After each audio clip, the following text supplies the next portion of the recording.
Whisper of the Heart, 1995 animated film from Studio Ghibli.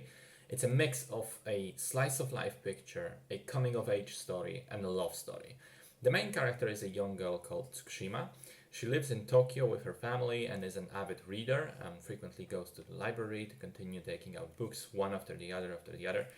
One day she notices a familiar looking name on the library card in one of her books. She compares it with the other ones, and it turns out that there is one boy who seems to have previously borrowed and read all of the same books that she did.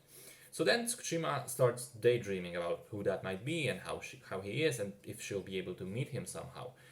Meanwhile, another day on a trip to the library, she gets distracted by a cat and she decides to follow it and ends up at an old antique store run by a lovely old man. The two start to bond, and Tsukushima will soon learn some life lessons from her new friend. And then the two stories start sort of merging. So I think that the first thing that the movie does really well is capture the atmosphere of a childhood summer through the beautiful drawings, the music and sound effects like the ever-present cicadas, and the characters' behavior. I felt like I was transported into my own early days where I felt my whole life was before me and there was so much mystery ahead, but there was also so much wonder. When it felt like adventure or opportunity or new friends awaited at every corner, I think there does come a point in life where you lose that sense of wonder, at least partially, and Whisper of the Heart manages to take you back for a moment. Secondly, I think that the coming of age aspect of the story is done wonderfully. Over the course of the film, Tsukushima really changes and grows as a person. And there is an aspect of her growth, not just as character, but as a woman specifically. And I felt like this is a really good approach to, really great way to approach empowerment and role model characters for girls. I feel like, especially in modern day Hollywood, if a movie has a strong female character, she will very often be a total badass, beating men left and right, even physically, and just pretty much flawless all around. And her whole thing is she's just better than everyone at everything.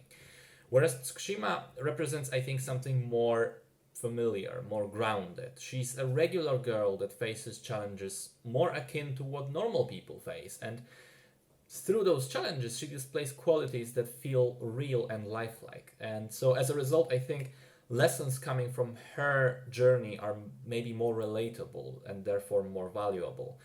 It also helps that she's written in a fantastic way. She's a fleshed out character, and a lot is done in the film in terms of characterization through image. In the first 15 minutes or so, we learn a ton about Tsukushima without the need for excessive dialogue. We just watch her daily life through her actions, and through those actions, we get a sense of who she is.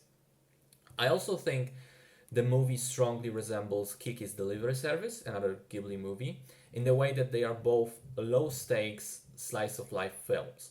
There is no saving the world or big drama or looming death. It's just characters in their daily lives facing, who they want to be, who they want to become. And Kiki is by nature a little more fantastical because it takes place in a fantasy world, whereas Whisper of the Heart feels way more grounded because it is a realistic setting. Not to say that there are no magical moments, though. There is one scene, especially around the middle of the film, involving characters playing and singing Take Me Home, Country Roads. And I just cannot imagine a person that won't feel touched by that scene. It's delightful and adorable and in every way wonderful.